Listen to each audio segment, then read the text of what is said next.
तर हमी भावाऐवजी माती मोल दराने कापसाची विक्री करण्याची वेळ ही शेतकऱ्यांवर आली आहे।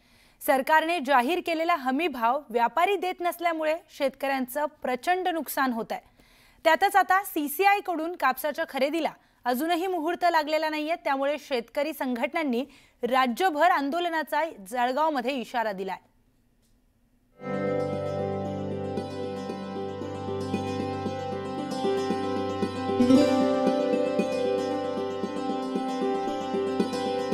दिवाळीचा सण शहरांमध्ये धूमधडाक्यात साजरा झाला। गोडधोड खाऊन आतषबाजी करत रोषणाईमध्ये शहरं उजळून निघाली। मात्र अनेक गावांमध्ये शेतकऱ्यांच्या घरात अंधार होता।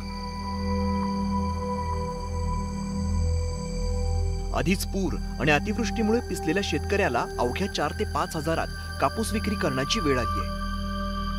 सरकारने 8,100 रुपयांचा हमीभाव जाहीर केल्यानंतर सुद्धा व्यापारी अल्प दराने खरेदी करतायत। त्यामुळे सीसीआय किंवा पणन महामंडळाकडून खरेदी करण्याची मागणी केली जाते।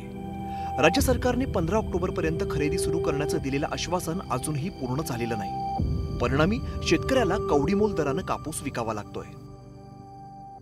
कापूस उत्पादक शेतकऱ्यांना बाजारात कवडीमोल भाव मिळतोय। जर 31 ऑक्टोबरच्या आत शासनाने कापूस खरेदी केंद्र सुरू केले नाहीत तर शेतकरी संघटना 1 नोव्हेंबर पासून महाराष्ट्रभर तीव्र आंदोलन छेडण्याचा इशारा देत आहे। सीसीआय 15 ऑक्टोबरला चालू करणार होते, पण आजही चालू झाले नाही। आज 22 ऑक्टोबर येऊन गेला तरी सीसीआय चालू नाही। यामुळे सीसीआयमुळे शेतकऱ्यांचे खूप हाल आहेत। आज सीसीआयमध्ये कापूस गेला असता तर आज शेतकऱ्यांना 2 पैसे राहिले असते आणि दिवाळीत आज खूप शेतकऱ्यांचा फायदा झाला असता। पणन महामंडळ आणि सीसीआय कडून कापसाची खरेदी होत नसल्याने विरोधकांनी संताप व्यक्त केला। आमदारांना वाटण्यासाठी 5 कोटी आहेत, मात्र शेतकऱ्यांना देण्यासाठी सरकारकडे पैसे नाहीत अशी टीका विजय वडेट्टीवार यांनी केली। व्यापाऱ्यांनी शेतकऱ्यांना लुटल्यानंतर सीसीआय खरेदी करणार आहे का असा प्रश्न वडेट्टीवारांनी उपस्थित केला। कापूस खरेदी करताना केंद्राने जे निकष लावले त्या निकषाचा आधार घेतला तर शेतकऱ्यांचा कापूस ते खरेदी करू शकत नाही। कापूस आता शेतकऱ्यांच्या घरात पडायला लागला, अद्याप केंद्राकडून मंजुरी नाही, कुठलीही मंजुरी आलेली नाही। 1% मंजुरी आली नाही, 1 सेंटरची सुद्धा मंजुरी आली नाही। आणि तोपर्यंत यांची मंजुरी येईल तोपर्यंत आता संकटात सापडलेला जे काही थोडं बहुत निघताय शेतात तो व्यापाऱ्यांनी कडे देऊन मोकळा होईल। म्हणजे व्यापाऱ्यांनी लुटायचा आता आयात कर काढून टाकलेला आहे, तर आता एमएसपी मिळण्याचा काही चान्सच नाही आहे। म्हणून सगळा कापूस जर सरकारला विकत घ्यायचा असेल, कारण की एमएसपी व्यापारी देणार नाही आहेत, तर मग ऑनलाईन रजिस्ट्रेशन न करता सगळ्या शेतकऱ्यांचा कापूस विकत घेण्याची व्यवस्था सरकारने करावी। त्यांना सांगावं की तुम्ही तुमचा 7/12 घेऊन या, तुमचं आधार कार्ड घेऊन या आणि आम्ही सगळ्यांचा कापूस विकत घेऊ। विरोधकांनी शेतकरी हमीभावासाठी आग्रही आहेत, कारण शेतकऱ्यांवरती मोठं अरिष्ट कोसळलंय।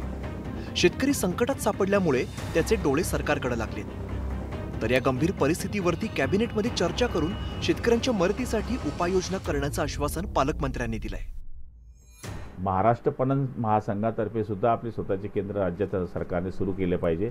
तर त्याचं सुद्धा सीएम साहेबांनी आणि डीसीएम साहेबांनी सांगितलंय की पहिले सीसीआयचे केंद्र चालू होऊ द्या आणि वाटलंच तर आपण ते पण उघडण्याचा या ठिकाणी आदेश करू। त्यामुळे शेतकऱ्यांना सीसीआयच्या मार्फत पहिला हा जो कापूस आहे, आपलं म्हणणं ते 100% सत्य आहे। दिवाळीनंतर बाजारात तेजी येण्याची शक्यता वर्तवली जाते। नोव्हेंबरपासून चांगल्या प्रतीचा कोरडा कापूस बाजारात येईल आणि खरेदी विक्रीला गती मिळेल असा अंदाज वर्तवला जातोय।